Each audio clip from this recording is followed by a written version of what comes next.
दूसरे टेस्ट मुकाबले के तीसरे दिन ही हुई team India day. Ravindra Jadeja ने जरूर किया संघर्ष, लेकिन बाकी बल्लेबाजों ने टेके घुटने। नमस्कार दोस्तों, स्वागत है आपका एक बार फिर हमारे चैनल धाकड़ क्रिकेट में। दोस्तों, भारत और न्यूजीलैंड के बीच खेले जा रहे दूसरे टेस्ट मुकाबले के तीसरे दिन ही टीम इंडिया को करारी शिकस्त का सामना करना पड़ा।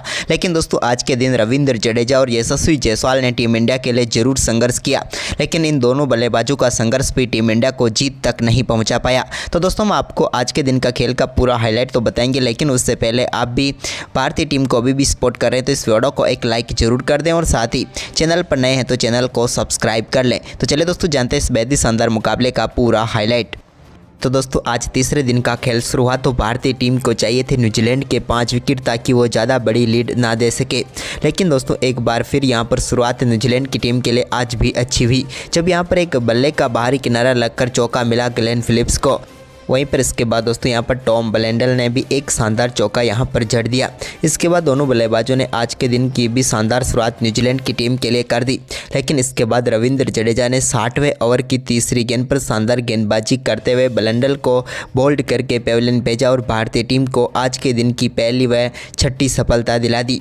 यहाँ पर शानदार गेंदबाजी करते हुए रविंद्र जडेजा ने, ब्लेंडल की हम बात करें तो उन्होंने 83 गेंदों पर 41 रन बनाए।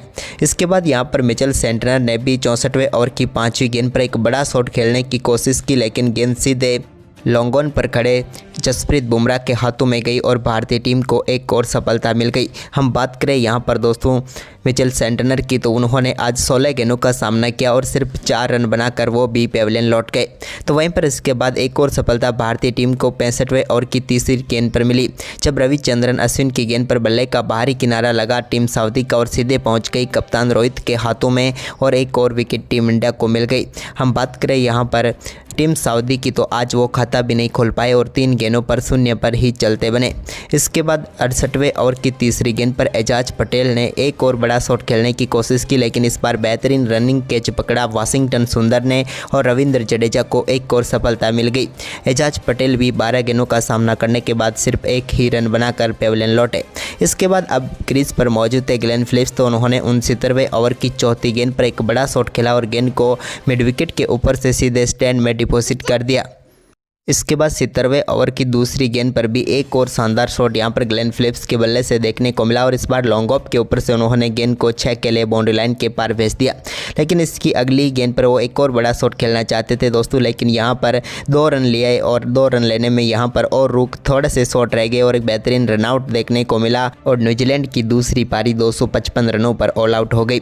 लेकिन भारतीय टीम के सामने 358 रनों की बढ़त हासिल कर ली, यानी कि भारतीय टीम को ये मुकाबला जीतने के लिए 359 रनों की जरूरत थी। वहीं पर दोस्तों, इस लक्ष्य का पीछा करने उतरी टीम इंडिया की तरफ से रोहित और यशस्वी पारी की शुरुआत करने उतरे। उम्मीद थी कि आज भारत को दोनों बल्लेबाज यशस्वी शुरुआत दिलाएंगे। इसका आगाज यशस्वी जायसवाल ने किया, जब पहले ओवर की दूसरी ही गेंद पर उन्होंने टीम सऊदी की गेंद को शानदार तरीके से छक्के के लिए बाउंड्री लाइन के पार भेज दिया।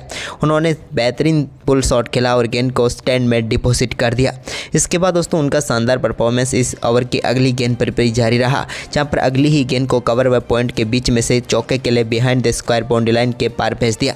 इसके बाद दूसरे ओवर की पहली गेंद जो कि विलो रॉक ने डाली, इस गेंद पर भी शानदार तरीके से रोहित ने पुल शॉट खेला और गेंद को बैकवर्ड्स कर्ले की तरफ चौके के लिए बाउंड्री लाइन के पार भेज दिया।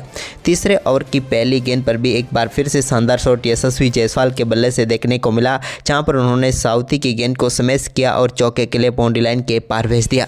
इसके बाद दोस्तों, यहां पर अच्छी साझेदारी चल रही थी, लेकिन तभी छठे ओवर की चौथी गेंद पर रोहित शर्मा आगे बढ़कर गेंद को डिफेंड करना चाहते थे, लेकिन गेंद उनके बैट पर लगकर पैड पर जा लगी और सीधे पहुंच गई विल यंग के हाथों में और भारतीय टीम को कप्तान रोहित के रूप में पहला झटका लगा। कप्तान रोहित एक बार फिर से फेल हुए और यहां पर 16 गेंदों का सामना करने के बाद 8 रन बनाकर वो भी पेविलियन लौट गए। इसके बाद नए बल्लेबाज शुभमन गिल उतरे, तो उन्होंने आते ही 7वें ओवर की 5वीं गेंद पर एजाज पटेल की गेंद को बेहतरीन स्वीप शॉट के जरिए बाउंड्री लाइन के पार भेजने में वो कामयाब हुए।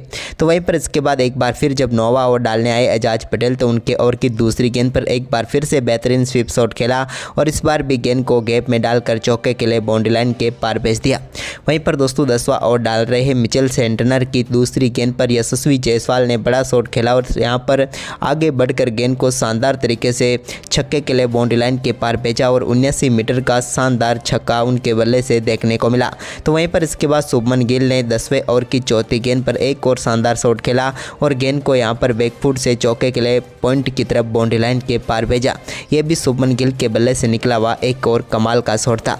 इसके बाद दोस्तों 11वां ओवर जो कि ग्लेन फिलिप्स डालने आए तो इस ओवर की आखिरी गेंद पर एक्स्ट्रा कवर के ऊपर से एक बेहतरीन छक्का यहां पर लगाने में कामयाब हुए यशस्वी जायसवाल। बेहतरीन शॉट था इनके बल्ले से निकला हुआ। इसके बाद 12वें ओवर की पहली गेंद पर भी एक बार फिर से गेंद को गैप में डाला। यहां पर शुभमन गिल ने बल्ले का बाहरी किनारा जरूर लगा लेकिन गेंद बाउंड्री लाइन के पार गई चौके के लिए। वहीं पर इसके बाद दोस्तों आज के दिन के पहले सत्र का खेल समाप्त हुआ। ये सत्र पूरी तरीके से भारतीय टीम के नाम रहा क्योंकि पहले तो भारत ने 5 विकेट चटकाए और इसके बाद 81 रन बनाए। वहीं पर यशस्वी जायसवाल 46 तो शुभमन गिल 22 रन बनाकर नाबाद थे। टीम इंडिया को जीत के लिए अभी भी 278 रन चाहिए थे। वहीं पर इसके बाद आज के दिन के दूसरे सत्र में भारतीय टीम के लिए शुभमन गिल और यशस्वी जायसवाल पारी की शुरुआत करने उतरे।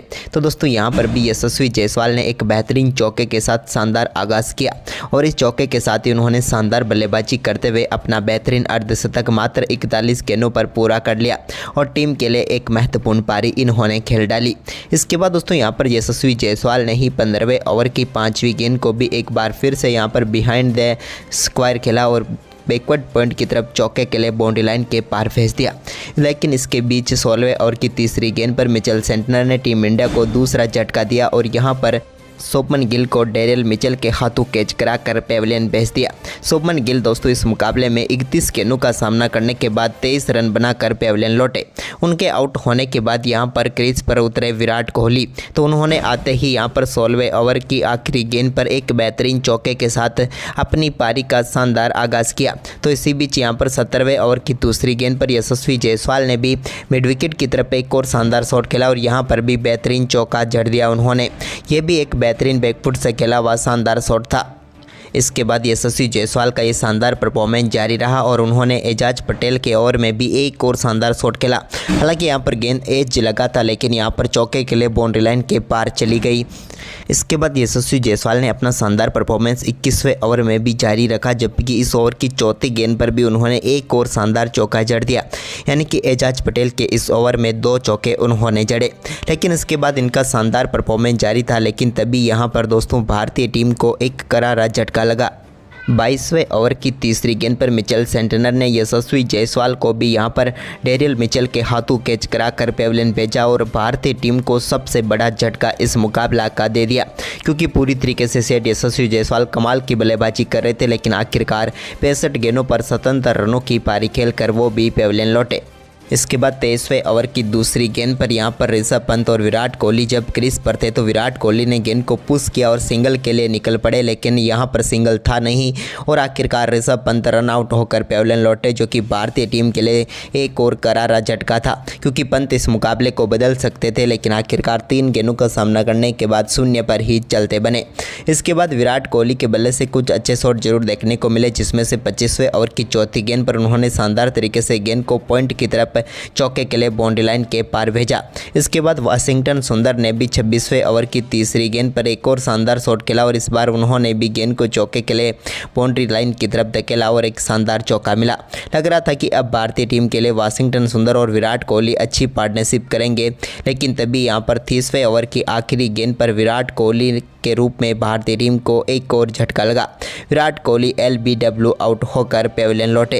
विराट का खराब परफॉर्मेंस यहां पर भी जारी रहा और इस मुकाबले में भी 40 गेंदों का सामना करने के बाद 17 रन बनाकर वो पेविलियन लौट गए। वहीं पर इसके बाद दोस्तों 36वें ओवर की दूसरी गेंद पर मिचेल सेंटनर ने यहां पर सरफराज खान को भी बोल्ड करके पेविलियन भेज दिया और भारत की एक और उम्मीद सरफराज खान के साथ ही पेविलियन लौट गई और साथ ही यहां पर मिचेल सेंटनर ने दूसरी पारी में भी यहां पर शानदार परफॉर्मेंस करते हुए 5 विकेट होल पूरा कर लिया। सरफराज 15 गेंदें खेल पाए और 9 रन बनाकर चलते बने और टीम के लिए खराब परफॉर्मेंस इनका इस मुकाबले में रहा। वहीं पर इसके बाद 37वें ओवर की आखिरी गेंद पर ग्लेन फिलिप्स ने वाशिंगटन सुंदर को भी पेविलियन भेज दिया। वाशिंगटन सुंदर अच्छी बल्लेबाजी जरूर कर रहे थे, लेकिन गेंद उनके बैट और पैड पर लगकर सीधे पहुंच गई विल यंग के हाथों में, जो कि पावर शॉट लेग पर खड़े थे और भारतीय टीम को एक और झटका सुंदर के रूप में लगा। उन्होंने 47 गेंदों का सामना किया और 21 रन बनाए। वहीं पर इसके बाद 40वें ओवर की पहली गेंद पर रविचंद्रन अश्विन ने मिड विकेट की तरफ गेंद को गैप में डाला और एक शानदार चौका उनके बल्ले से देखने को मिला। तो वहीं पर इसी ओवर की 5वीं गेंद पर भी उन्होंने एक बार फिर से गेंद को खेला और एक बार फिर से बैकवर्ड स्क्वायर लेग की तरफ चौके के लिए बाउंड्री लाइन के पार भेज दिया। वहीं पर दोस्तों इसी के साथ आज के दिन का दूसरा सत्र भी समाप्त हुआ, जहां तक पहुंचते हुए भारतीय टीम ने 178 रन बनाए 7 विकेट के नुकसान पर। लेकिन इस सत्र में 97 रन बने और 6 विकेट टीम इंडिया ने गंवाए। अभी भी भारतीय टीम को जीत के लिए 181 रन चाहिए, जबकि अब उनके पास सिर्फ 3 विकेट बचे थे। वहीं पर इसके बाद दोस्तों आज के दिन के तीसरे सत्र का खेल शुरू हुआ, तो यहाँ पर रविचंद्रन अश्विन और रविंद्र जडेजा ने एक उम्मीद जरूर जगा दी, क्योंकि दोनों बल्लेबाजों ने काफ़ी संभल कर बल्लेबाजी की। हालांकि इनके बल्ले से भले बाउंड्री ना आ रही हो, लेकिन सिंगल डबल के साथ इन्होंने टीम के स्कोर को आगे बढ़ाया। लेकिन इसके बाद दोस्तों यहाँ पर 50वें ओवर की तीसरी गेंद पर रविचंद्रन अश्विन ने यहाँ पर बड़ा शॉट खेलने की कोशिश की, लेकिन गेंद बल्ले का बाहरी किनारा लेकर सीधे डेरियल मिचेल के हाथों में चली गई और वो 34 गेंदों का सामना करने के बाद 18 रन बनाकर पेविलियन लौटे। इसके बाद रविंद्र जडेजा ने शानदार परफॉर्मेंस जारी रखा और ग्लेन फिलिप्स की गेंद पर एक शानदार चौका उनके बल्ले से देखने को मिला।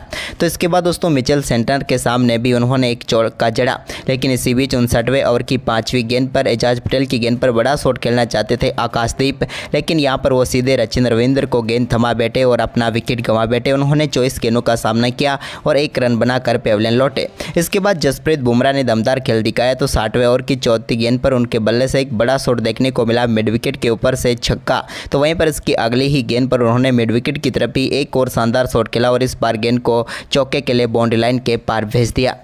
वहीं पर इसके बाद दोस्तों यहाँ पर रविंद्र जडेजा एक और बड़ा शॉट खेलना चाहते थे, लेकिन 61वें ओवर की दूसरी गेंद पर वो अपना कैच सीधे साउथी को थमा बैठे और भारतीय टीम को इस मुकाबले में करारी शिकस्त मिली। रविंद्र जडेजा ने संघर्ष किया, 84 गेंदों का सामना किया और 42 रनों की पारी खेली, लेकिन वो भी अपना विकेट गंवा बैठे और न्यूजीलैंड की टीम ने इस मुकाबले में 113 रनों से शानदार जीत दर्ज की और साथ ही सीरीज में भी 2-0 की अजय बढ़त बना ली और भारत को अपने ही घर में 13 साल के बाद शिकस्त का सामना करना पड़ा। तो दोस्तों आपके हिसाब से टीम इंडिया की हार का कारण क्या रहा है, हमें कमेंट करके जरूर बताएं और इस वीडियो को ज़्यादा से ज़्यादा शेयर करें। धन्यवाद।